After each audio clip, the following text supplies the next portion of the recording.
If your surname is on this list, you're not just Scottish by heritage. You're carrying a word that was spoken on that ground before a Roman soldier ever marched north. Not a family name, a word. For a cave, a fort, a piece of land, most people carrying these names were never told what they cost. Stay until number 1, because that name belongs to 1,000 men, whose names an empire refused to write down.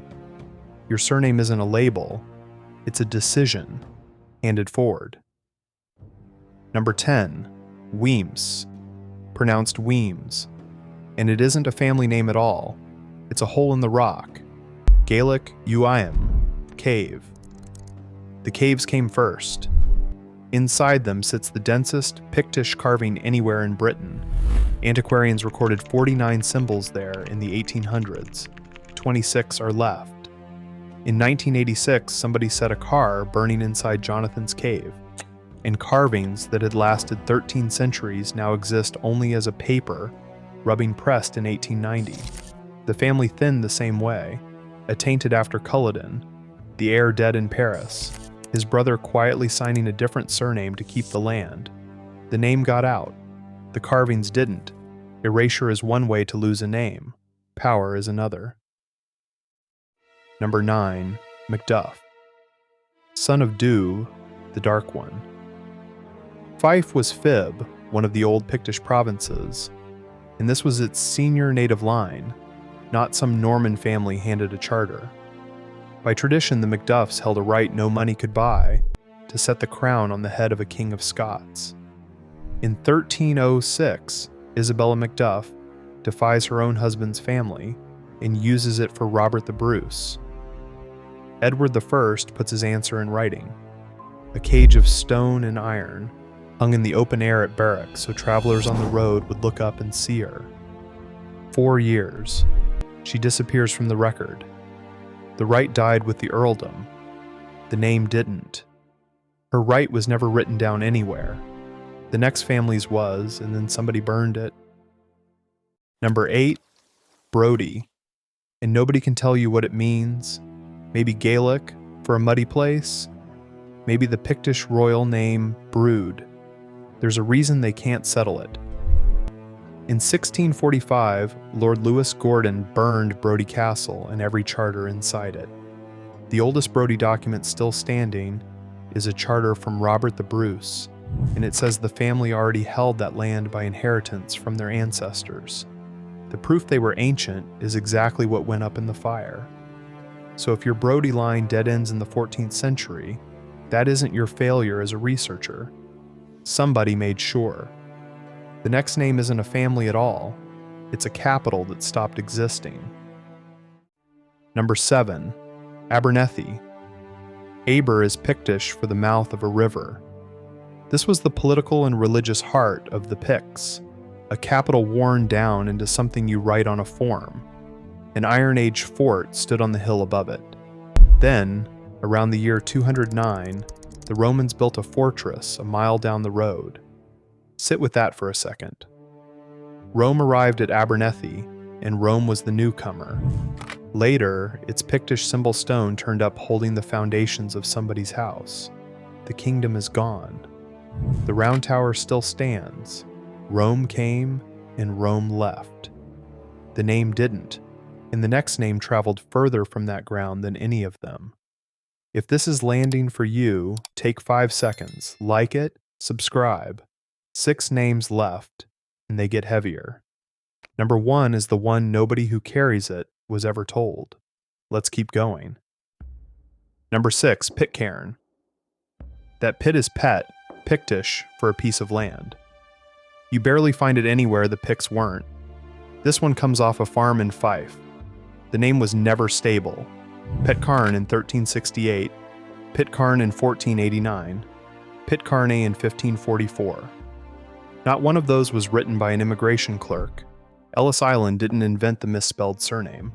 Scotland had been doing it for 300 years.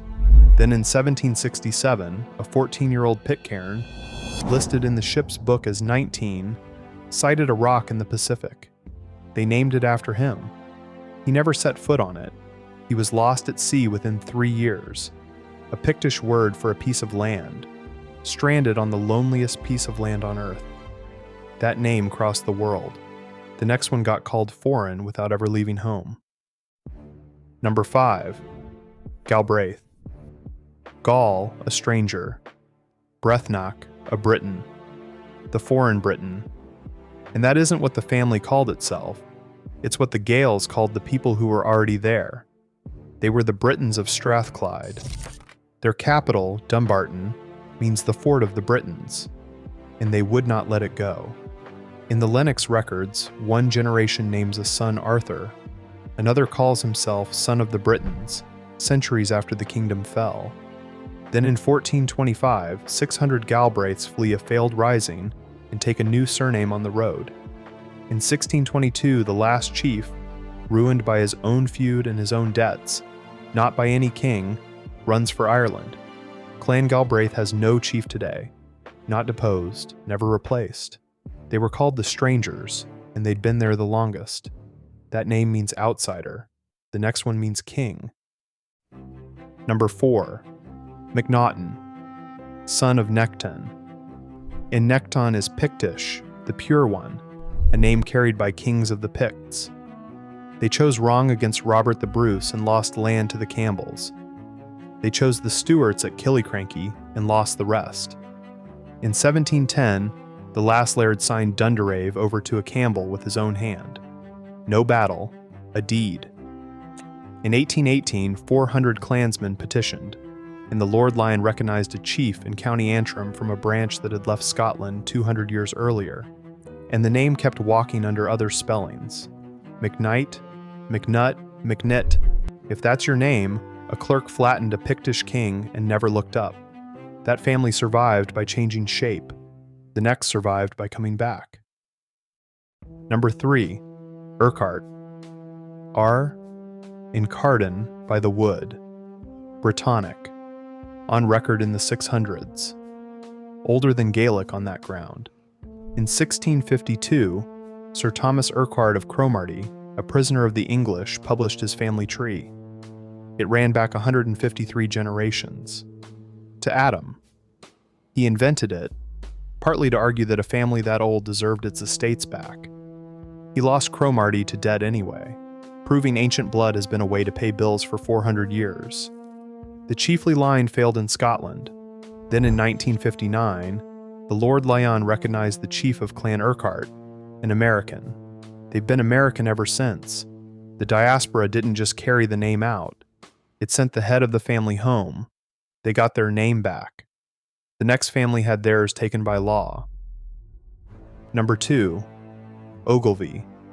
Ogilvie Brittonic for the High Plain. The family came down from the Mormaers of Angus, earls from the Pictish age.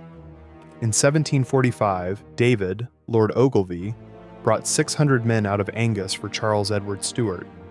Most were his own tenants. Most didn't have the choice he had. After Culloden, he escaped through Norway and Sweden into the French army, and Parliament attaints him. In law, that meant corruption of blood. His heirs barred from inheriting through him. A government didn't only take a family's land, it legislated that the bloodline no longer carried.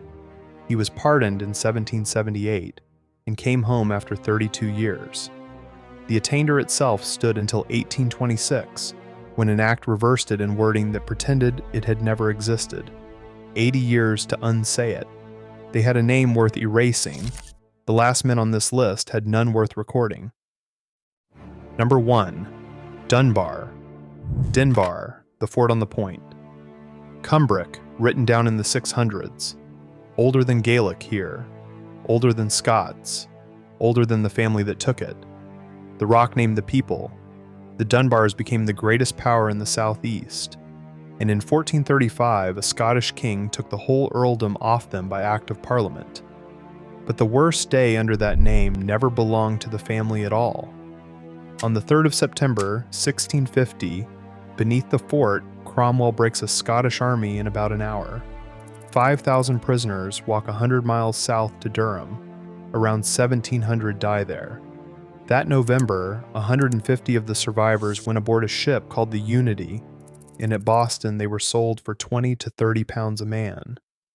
in ironworks in Massachusetts, sawmills in Maine, some of the first Scots in America, and almost none of their names were written down because the men shipping them didn't think it mattered. Back home, their wives stood in front of church courts, asking permission to remarry, because nobody could tell them whether they were widows. Then in 2013, builders at Durham Cathedral found the graves.